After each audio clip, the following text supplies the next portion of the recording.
Fastline Auctions, the ultimate destination for online farm equipment auctions. Looking to list equipment? Fastline Auctions knows farmers, and farmers have trusted Fastline for their equipment needs for over 45 years. With unmatched digital reach and direct-to-farmer catalogs, they can find the right buyer for your equipment. Not to mention, they have the industry's lowest commission rates.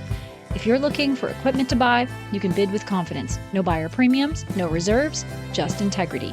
Fastline Auctions, your trusted platform for hassle-free, cost-effective farm equipment auctions. Visit fastline.com for more information. That's fastline.com.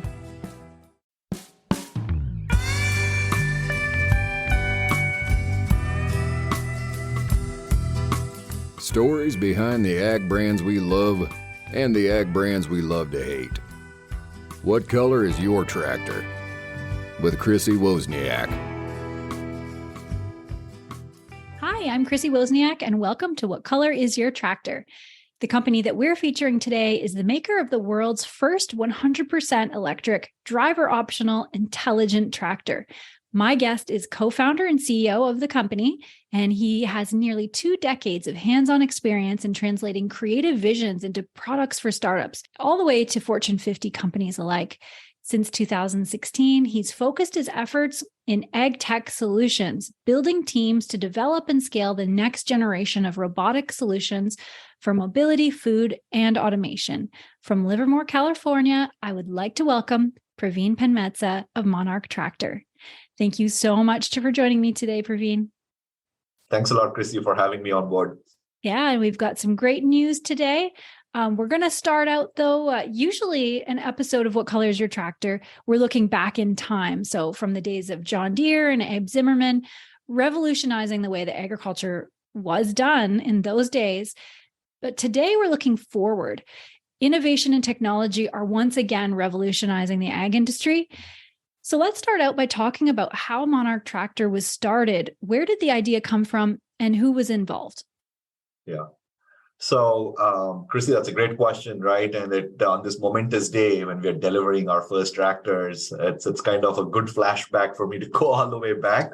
Yes. Back in the days when we were looking at some of the technologies that were getting developed in the automotive world, with regards to electrification, with regards to automation, and also the data and the sensors, that's when I was sitting on a farm in India looking at like some of the challenges, right? There was no power, and I was just waiting for the power to come back on. And that's when I was like, if we actually had like an electric vehicles here to power the house and the village, that would be great. But then I realized that electric vehicle in an Indian village would look very out of place, right? But that's what the genesis of like, hey, but if it was an electric tractor, that could do everything a tractor could and power the farm, the house, right? And together with a bunch of other tractors, power the village. Now that was a great vision. And that's what led to this story of like electric tractors. But then very quickly, we also realized that just making it electric would not be enough for farmers, right? It was important that we also address the other challenges that farmers were facing. With the lack of like skilled labor, with keeping the talent that they have, the tractor drivers that they currently have on board, and also getting more alerts and insights. So that was the genesis of the electric tractor, which then became the electric driver optional smart tractor in 2018. Yeah, that's amazing. So today you have some big news to share about the MKV. So tell me about this great news. Yeah, Chrissy, it's a big day for all of us here at Monarch after a long, long journey. We're delivering our first 6 tractors to Constellation Brands. They're picking up their tractors today. These tractors are rolling off of our pilot manufacturing line. Wow. And I'm so thrilled, right, to be here sharing this moment with your audience and with you. So again, thanks a lot for giving us this opportunity to share this big celebration where our first customers get the tractor today. That's awesome. And this is definitely a first for What Color is Your Tractor. We can't usually travel back 100 years or 150 years to be the day that the first ones are rolling off the line for sale. So this is a great day for us too, to actually be able to be here for this moment with you guys. So congratulations on that. And who is buying the first 6 tractors? So the first customer that is taking delivery of our 6 tractors, all 6 of them, is Constellation Brands. Yeah. Constellation Brands is one of the largest, vineyard and beer companies in the world. So they have a lot of properties here in California as well. And our first 6 tractors are going to go to their Napa property and start getting used right away. And Constellation is also a leader on the sustainability side of things, as well as due to their global holdings. They're very much in tune about the operational needs of their farmers that they buy their products from as well. So the fact that Constellation is our first customer and that Robert, their CEO, is here today to personally take delivery of our first 6 tractors is amazing, and is also a good testament to how they also see this as a game-changing event for not just Constellation, but for the whole food industry globally. Right, exactly. That's so cool. So let's talk about the tractor itself. How long has your team been developing this tractor? Yeah, we started Monarch in 2018. And that's when we started the company. Even though before that, we've been working on this electric smart tractor since 2013. We really started Monarch with myself, Mark Schwager, my co-founder from Tesla, Carlo Mondavi from the famous Mondavi wine family, who's also a thought leader on regenerative farming, and Dr. Zachary Omohundro. So the 4 of us got together and started Monarch Tractor in 2018. And since then, the team has grown from just the 4 of us to over 250 people now, with our teams in Singapore. We have a team in India. We have a team here in Livermore, California, and we're looking at new locations. So I'm very excited to be sharing this moment where all of these people have come together and worked incredibly hard, the last 3.5 years to get us to this moment. Yeah, for sure. And there has to be some interesting things that happen through development. So does anything stick out in your mind as really crazy things that have happened while you're developing this tractor? Oh, we have a lot of them, right? Mm-hmm. When you're developing a game-changing technology, there's always these moments that are just mind-blowing, right? So I think the first one was definitely when back in 2019, we realized that our tractor could be automated, right, and autonomous with just the camera side. So I remember that day when Chris Whitney, our chief digital officer who leads up our autonomy side of things, took us out to this field and said, I'm going to show you guys that it's going to work. Okay, right, let's go see this thing working. Mm-hmm. And the fact that he could power the tractor with just the cameras was just game changing. But the more funny thing also, Chrissy, was we had one of our AI engineers on the tractor. And you know how engineers in Silicon Valley are, right? And so this guy was in his hoodie and his sandals sitting on the tractor and trying to showcase this thing to us. And I'm like, this is like the most, dangerous, mind-numbing thing that I've ever seen. So then we had to start putting in safety things of like, hey, you can't operate heavy equipment, right? Like it's your laptop. So, right. But again, that was great.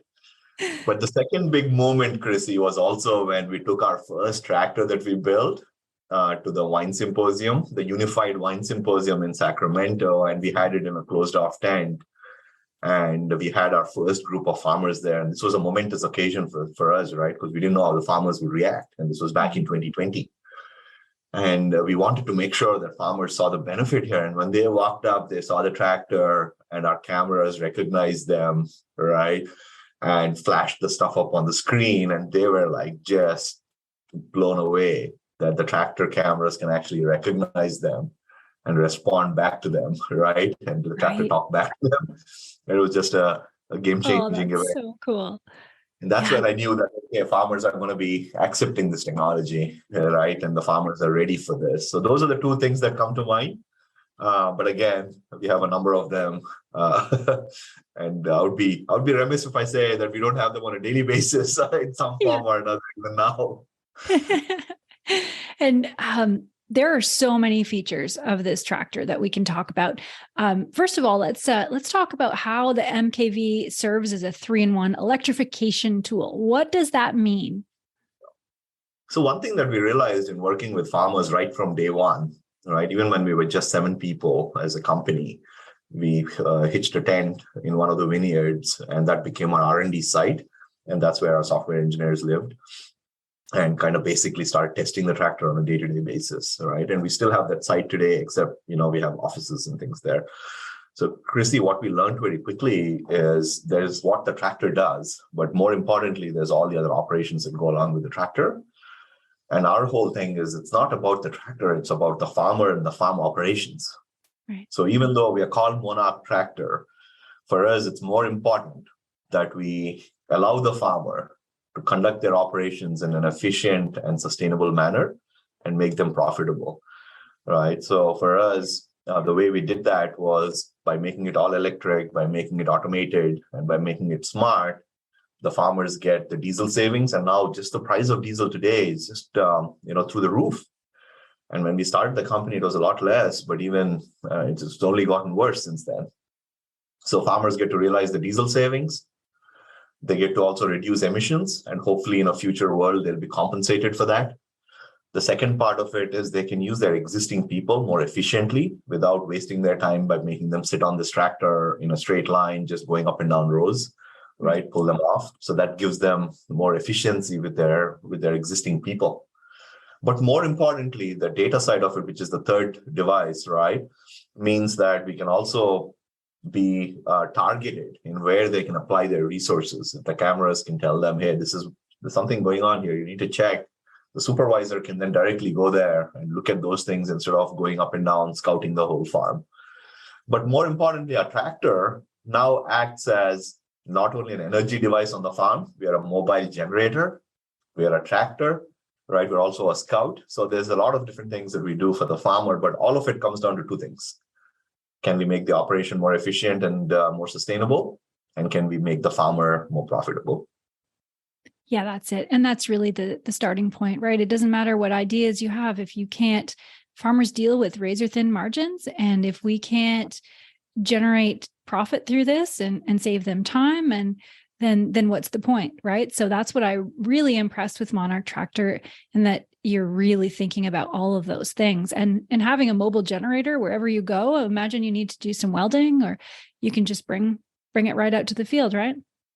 Exactly, Chrissy. And also what we saw, and this is something that we saw out in the field, right? Especially in some of these fruits and vegetables, there's a lot of operations that happen at night. So very often they're moving generators around, hooking up lights to them, right? And there's a lot of infrastructure that doesn't exist in the middle of the farm. There's no power plug for you to plug things into, right? So that means that how can we make the tractor do that for them? And now if you have an automated tractor that you can summon from the barn, imagine a generator that shows up to wherever you are so you can plug your stuff in, right? Or a tractor that can bring things to you from the barn. Now, suddenly, instead of you going back and forth 4 times, things become more efficient. Mm-hmm. But also in California now, farmers are having to deal with a lot of issues from power and water. The power grids, because of our fire situation, sometimes are turned off for safety reasons. Mm-hmm. But then the farmers are left without electricity at a time when they need to conduct operations. Yeah. So these are all things that our tractor is not going to solve, but is going to be a part of the solution. It's going to make their life a little bit easier, right, in terms of giving them some options. Right. Yeah. And even, for example, when we were at FIRA, I was trying to do my interview with you, and I had nowhere to plug in my sound and my computer. So that was really interesting when this is easy. Just plug it in right into the tractor. So that was like, wow, that's so interesting. I never expected just to have a regular outlet just sitting right there. Exactly, Chrissy. And we see that all the time on the farms too, is farmers now have to gather more data, right? Whether it's for regulatory reasons or compliance reasons, or because their buyers want some more data from the farm.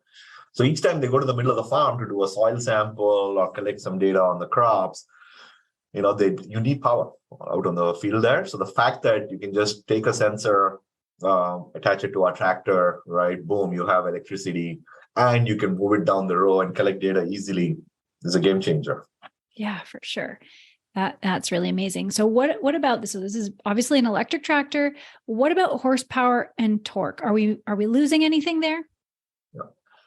No, actually, what we have seen is farmers, thanks to our combination of electric plus automated and smart, are actually looking at replacing some of the higher horsepower tractors with more of our tractors, right? The reason for that is just the efficiency in operations. So our tractor is a 40 to 70 horsepower tractor, right? We can do 40 horsepower all day long, and we can support peaks up to 70 for short bursts. That's the advantage of an electric tractor, is we can kind of give you the torque spikes, right? But you're not lugging around a 70 horsepower engine and using it for 20, 30 horsepower and being very inefficient with your diesel consumption.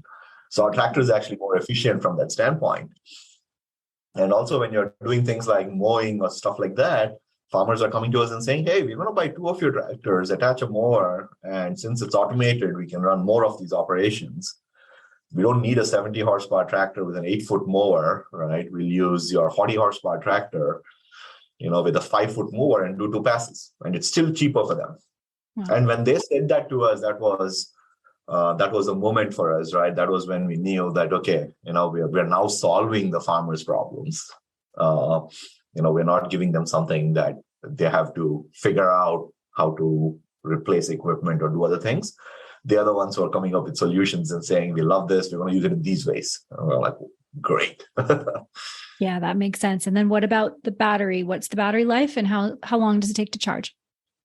That's the other thing, that right when we started the company, Chrissy, we were very cognizant of the fact that the hardware that farmers have on their farm has to last a lot longer than, say, consumer devices like cars or other electronics items, right? Mm-hmm. So when we designed our battery system, we designed it in such a way that we can provide a long life. So we provide an 8-year warranty on our batteries, which is even more than what the engines go through before the engines need a rebuild, right? So we want to give that confidence back to the farmer that our battery is long lasting. And that's a part of our core intellectual property in how we design the battery system and how we are using it, so that the farmer can get a long life out of it, and we back it up with an industry-leading warranty. Amazing. And the tractor has the ability to be operated using your mobile device. So what aspects are integrated into the app? The advantage of controlling things through apps and through websites is, we can constantly add new features to it. Mm-hmm. But as of today, we can control, a lot of the features on the tractor, right? For example, we can see what the tractor is seeing. We can see what the tractor is doing. So in terms of data, we know what the tractor is doing. We can also see what's happening in terms of the data around the tractor on the farm. And we can also see through the tractor, right, what else is going on with regards to the plants itself. So for us, those are the 3 things: is tractor, plants, and the farm. We can see all the data that comes off of the tractor. So when it comes to control, we have to be careful, and we have to make sure that the appropriate security layers are there and the appropriate privacy layers are also there, so that we're not being willy-nilly with the data coming off of the tractor that belongs to the farmer.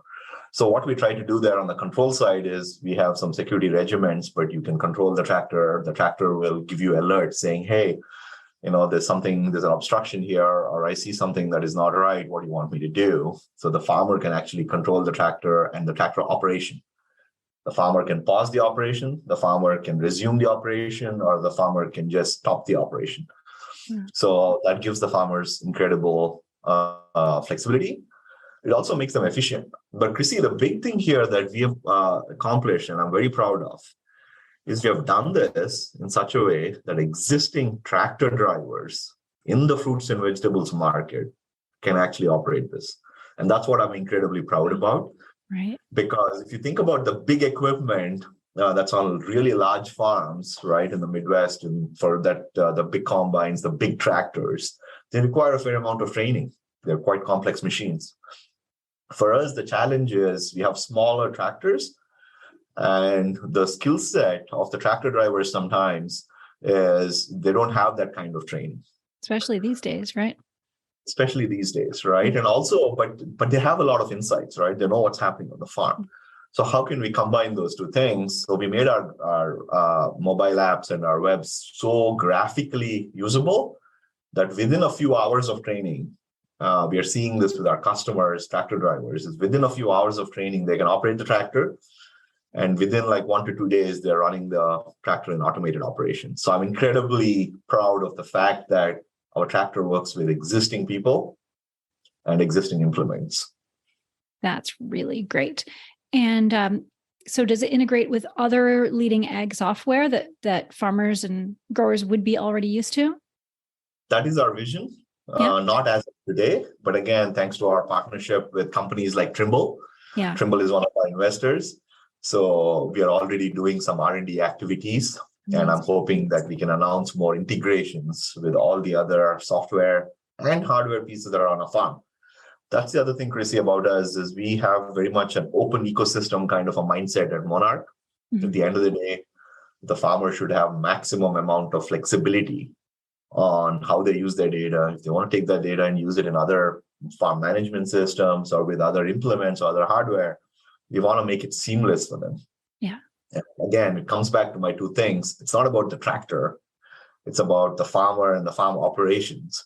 So let's give them maximum choice, because at the end of the day, the farmer knows best. Right. That's it. Now, what about safety? So I have a Roomba at home and it gets into so much trouble in my house. So how does the tractor avoid getting itself into dangerous situations? Yeah, that's one of the big things for us right from day one, again, was apart from making sure that the tractor, is robust, provides value for the farmer, is the safety side as well, right? So what we have done is we have like multiple layers of safety incorporated into our tractor. And unlike, your Roomba can cause a little bit of damage in the house, but our tractor is a pretty large device. So especially from a safety standpoint, the bar for us is much higher. Right. So what we have done is, Monarch Tractor is the only tractor that has a variance from Calif in California, right, to allow us to test our tractors. We've also been working with regulatory agencies like Calif in defining what the safety parameters should be. And more importantly, not only is the technology incorporated into the tractor on the safety side, we also train the farmers on how to be safe. So a big thing for us is when you're running automated operations, let's make sure there's no people there. And that's something farmers in specialty do anyways. When you're spraying, you really don't want people on the block at that time anyways. You're supposed to clear the field out. So we are starting with mowing, spraying, hauling, these kind of activities initially, so that we can build some trust with the farmer and also test our technology in a low-risk environment. Right. So some of the more people-intensive jobs, right, are going to be handled in the future, like supporting harvest and things like that when there's a lot more people on the field, are all stuff that's going to happen in the future. So it's part of it is technology, part of it is training, part of it is also stepping through it with the farmers and not setting expectations that our tractor is going to solve all their problems when even in locations like harvesting, etc. on day one, right? We're saying, hey, use it for mowing, use it for spraying, use it for hauling. Let's get familiar with this. Let's put all the safety protocols in place. And then, in the future, our tractor will play a role in all of your operations. Yeah, that makes sense. And you've kind of had an ongoing dialogue, about the rules of the road. Do you want to give people a little bit of a background on that? Because you're taking great steps. Yeah, it's a little bit like, I have a Roomba too. And very quickly I learned after it smashed one of my table lamps because it sucked it. Now, before I run the Roomba, right, I have to prep for it a little bit by moving all the stuff off the floor. Yes. So it is a little bit of a process, but it still provides incredible value, right? So similarly, that comes back to training with our farmers, getting them comfortable. But also the rules of the road are for us is, can we make sure that the farmers understand what it can and cannot do? And for that comes back to, customized one-on-one training. So our teams actually work with the farmers on the deployment side, train their people, and then we are constantly still watching the tractor and keeping in touch with the farmers to make sure that they're following all the protocols. So on that side, again, Monarch Tractor is the leading tractor company that's focused on working with both farmers and government agencies on full autonomy. Because we don't want to do what some of the other industries have done and learn lessons the hard way, right? We cannot take that chance with farmers. So with farmers, we're being very transparent and we take them through this journey together. But from hour one, the farmers see value, right? Even if they put their driver on top of our tractor, they're seeing diesel savings right away. And all of our autonomy sensors make our tractor the safest tractor, even with the tractor driver on the seat. Because if you have an unskilled driver, our tractor will actually tell you when there's things like obstacles coming up, or hey, the incline is too steep, right? Those are all the kind of things that we can provide the farmer, even with the driver on the seat. Wow. And then slowly we get them comfortable to get the driver off the seat, and then the driver managing multiple tractors. And then that's a journey that we take them along. Some of them are really good, takes a couple of days. Some of them want to take it slow and be much more careful, and that's their choice. And we walk them through it over a period of weeks before they start to use autonomy operations. But from day one, Chrissy, our tractor in our class is the safest tractor because our autonomy sensors are working even when there's a driver on the seat or around the tractor. Yeah, that's really amazing. And when I was at Fear USA in Fresno last month, like I mentioned before, there was a lot of discussion over deep learning. First, can you define what deep learning is, and then explain the MKV's deep learning and sensing suite? Yeah, so deep learning and is a part of some of the AI technologies that are being rolled out these days. And the question there is, how can we take data and look at what happened and then really come up with actions that follow up on that? And how can we use the data to train the tractor again? So the tractor is constantly learning by itself through the data sets that we have inside the cloud. So for example, I'll give you an exact example on our tractor is sometimes when we are driving the tractor, there might be an object that we have not recognized. But every time we don't recognize an object, we also flag that and say, hey, we failed to recognize this object. Now, how do we, send that back to our training algorithms, make sure we recognize it the next time around, and then send that back to the tractor safety models saying that, oh, this object is now this. Or anytime there's an operation that had a failure mode where the tractor driver had to interject and say, hey, I'm going to make an adjustment here. We see what happened, and then we learn from that. And the tractor models are constantly updated. So this is how the tractor is actually going to get better and better and better as we go along and as we get more tractors out there. So that's one thing that I also am excited about is this is just the beginning. Today, the first 6 tractors that are going out is just the beginning. The moment the customers start using them, our tractor is going to get better and better and better as time goes along, versus a diesel tractor that doesn't have any of these technologies and it's just depreciating. Right. Yeah. Oh, that is so exciting. And, going back to the data collection, you're bringing in, it's so interesting because you're combining so many different technologies like drone with the cameras, just really adds a whole new element. With so much data being collected on the farm these days, how does a grower avoid that data overload? Yeah, that's actually a big sentiment of ours too. I remember when a farmer once told us that if you give me more data, I'm going to charge you. Right. Because and that's something that I kept telling the team all the time, right? Yeah. In our first year, I was like, hey, this is what the farmer said, right? The farmer said, if you just give them data, they're going to charge us, right? Because the farmer now has to parse through all of this at a time when they don't have enough people, at a time when they're pressed with the operational challenges, at a time when they're already busy, right? They're working from 4:00 to sometimes running online operations. So what we have done, Chrissy, is we don't try to take all this data that comes off of the tractor and just pipe it to the farmer. Our goal is to make it so easy to use that it's there and the farmer can pull on it to see what happened when there's an issue, or we provide them reports and insights so that it actually saves them time. A great example is our daily operations report, right? It's a report that basically comes out. It's very visual, right? And the farm supervisor can look at it and say, hey, how long did the tractor run? When all did it stop? How long were the stops for, right? And immediately, the moment you look at it, you get a quick snapshot view of your whole fleet of tractors and where all the stoppages were. And then you can immediately follow up on it, or you can say, this is great, right? Let's move on. Versus parsing through all the tractor records, parsing through a lot of the manual paperwork that comes in, etc. We have made it very visual to where you can just look at it and say, why did we have a stop here? What happened? And then just focus on that. So that's some of the reports that we are providing. The other one that we're providing is also alerts saying, hey, something's happening in this corner of the field. You should go check it out. Yeah.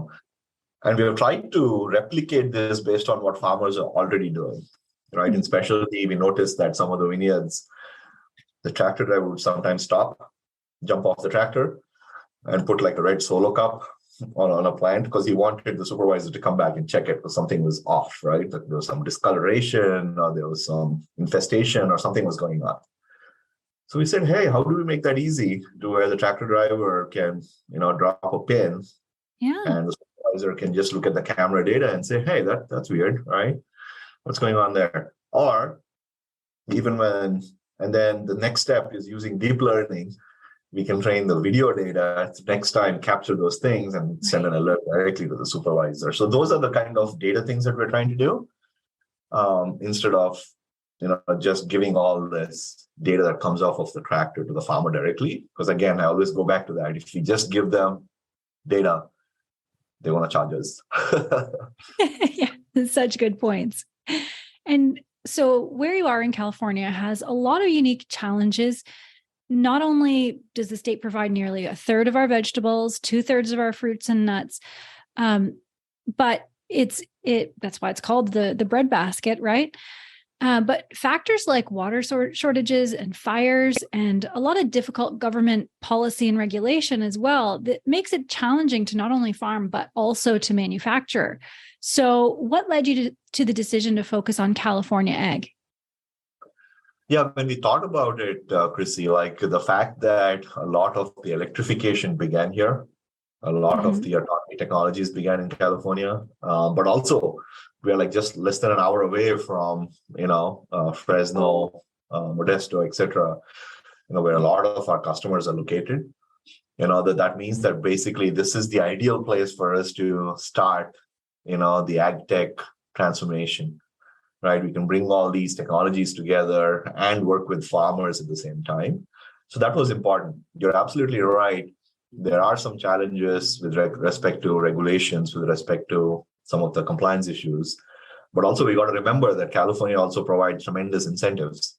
Right, yeah. The California farmers right now can get a huge subsidy on our tractor to where our tractor is actually, less than half the price or, of a large diesel tractor.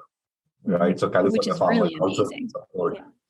Exactly. So we knew that the state also would support us, and a lot of these things, usually began in California and then start to roll across the rest of the country and often rest around the world. If you think about the electric car side of things, or if you think about some of the new technologies that come up, so that makes it the right place.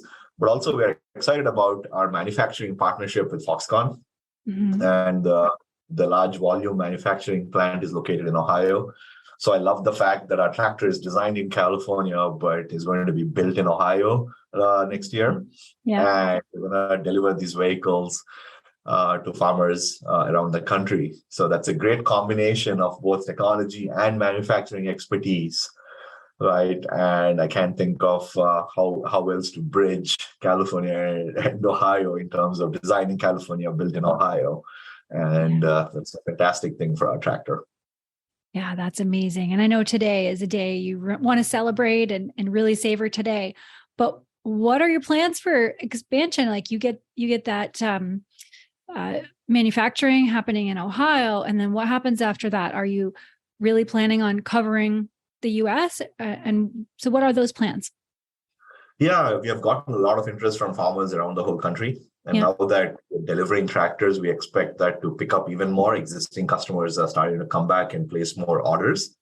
Because at the end of the day, this is a tractor that starts to save money for farmers in hour one and pays itself off in roughly 2 years with our autonomy and roughly 4 years even without the automation technology. So farmers are excited to save money in this high cost world, right, where they're paying a lot for diesel and paying a lot for inputs and stuff. So our next goal, once we start these deliveries, is to start We are going to start making deliveries to states outside California, and then slowly go nationwide. And by 24, we should have a tractor available to farmers around the whole country. Wow, incredible! And because innovation is rapidly evolving, one of the issues that I heard at FIRA over and over again was that by the time a new product is released to the market, the software is often already out of date. And the cost of updating each machine can be a huge obstacle, which in the rental space, that's, the rental and, custom farming space, that could be okay. But what are some ways that Monarch Tractor is overcoming that issue? Yeah, so on our side, the advantage we have is our tractors are also connected, which means we can update our tractors remotely. Oh, that's great. And we already do that. And that was something that really convinced a lot of our early customers, is not just what the tractor was doing on their farm with their people and implements. But I'll be honest, we did have challenges when we were doing these trials with our farmers, and the farmers were thrilled when we had a problem. And a half hour later, right, a new software came over the air. We updated the tractor and we were able to fix it. And the farmers were just blown away that, number one, we were able to fix it. Number two, we were able to fix it that quickly. Right. Yeah. And we were able to fix it that quickly while the tractor was still on the field. Yeah, that's amazing. So, I think that's the world that we have to go to, because farmers, again, don't have the time. And when they're in the middle of operations, they cannot wait for days or weeks for a software fix to come out. And have their local support person come over, flash the software, see it work. That's not going to happen. So we have to get better at that. And Monarch is leading the charge on that response time with software coming over the air and allowing us to update these things while our tractors are still in the field. Yeah, that's so important. And then switching over to the color of your tractor. So why did you choose white? Just wasn't a popular tractor color yet, or what? No, and when it comes to colors, we also wanted to kind of differentiate ourselves from all the traditional tractor companies. For us, we are about, sustainability. We're about the fact that we're making these operations more efficient for the farmer. Mm-hmm. And we wanted people to recognize our tractor and understand that if they see a Monarch tractor, they know that this is a forward-thinking farmer. Who's already saving money, but also being more sustainable on the operation side. And when you think about that, our colors of not only, our branding people are going to be very annoyed if I call it white, but our brand colors of teal, orange, or a little bit of orange, and the gray tone that we have really allows us to set the marker down. And again, our whole goal is this is not about the tractor as much. This is about the farm operations and the farmer. So we also wanted to have a tractor be a little less, out there in terms of color. And in your face. Yeah. Yeah, for sure. I gathered that just from being there, that this is about what the tractor is, not just what it looks like. Right. So even though it's a beautiful tractor and it's so cool to watch it just driving around without a person on it, that was really fascinating to watch those demos. So over the years, this deep brand loyalty has developed in farming, as we all know, and the color of your tractor, it really speaks volumes to other farmers. But today, with large multinational companies owning one or more colors, and farms becoming larger, less focus on the farm family, it seems that loyalty by color, it might be going by the wayside. So what do you think the future of tractor brand loyalty looks like? And will you be able to leverage that going forward? Well, no, absolutely. And we completely agree with that thesis that the color of the tractor is going to matter less and less. More and more, all of us care about the farmer. Because at the end of the day, they're the ones growing our food. So I want to hear their story, right? This is not about the tractor they used. This is about how they go about farming. And when you think about the farmer and how they go about farming, maybe the tractor color should be in sync with the farmer and a little less about the equipment they used to get there, right? So from that standpoint, I feel like the tractor color should be less and less important as we go along in the future. And it's more about farmers what operations they did on the farm to grow the food that we're all putting on our plates, and what is their philosophy of farming. And the color of their equipment and the technologies they use is going to be a reflection of their philosophy of farming and what they stand for as a farmer, and less about the equipment that they use. So in a very contrarian way, I'm actually decreasing the value of our hardware, but saying that we are just an enabler for the farmer, and it's about the farmer story, not about the equipment story. Mm-hmm. So that's the future that we're all heading to, and this is just the beginning. And Monarch is already blazing a trail there by telling farmers, this is your tractor, and this is going to allow you to be more efficient in operations and allow you to tell your story. So right, that's it. It could be the only tractor that will go well with any color of implement too. Absolutely. Yeah. Get maximum choice, right? It's about the farmer and farm operations, and if they want to use different implements, they should be able to, right? We should not limit them to these colors that they have currently. We don't make those kind of choices on anything else that we use, from a utility standpoint, right? Mm-hmm. So, why should farm equipment also be a consistent color? I don't buy into that thesis. Yeah. It's very interesting. That's what I love to talk about is all the nuances in tractor color. But so where can people find you? So again, everybody should check us out at monarchtractor.com. Mm-hmm. And again, reach out to us. Even if you're not buying a tractor, it's important that we support our farmers. So please join the AgTech movement. Join the companies that are working on technologies and solutions for our farmers. I would love it to be Monarch, but even otherwise, if you start an agriculture company, or if you join an agriculture focused company, that's something that will benefit all of us in our food ecosystem. Mm-hmm. Awesome. And one last question for you. So what color is your tractor then? I think I can guess. Yeah, I would like to call my tractor like a combination of like deep teal and orange is the way I describe it. Yeah. So, the fact that we have a white, deep teal and orange tractor is pretty cool. Right. Yep. It's very unique too. I love it.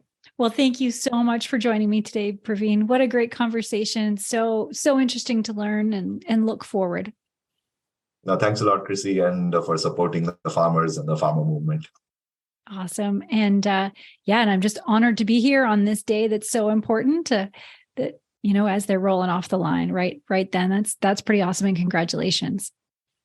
Thank you. And thanks to all who are watching or listening. If you want to learn more, the links are provided in the show notes. Don't forget to subscribe to What Color Is Your Tractor on Apple, Amazon, Spotify, Stitcher, or iHeartRadio, or wherever you listen to podcasts. Sign up at NorthAmericanAg.com or WhatColorIsYourTractor.com to have the latest episode delivered directly to your inbox. And have a great day.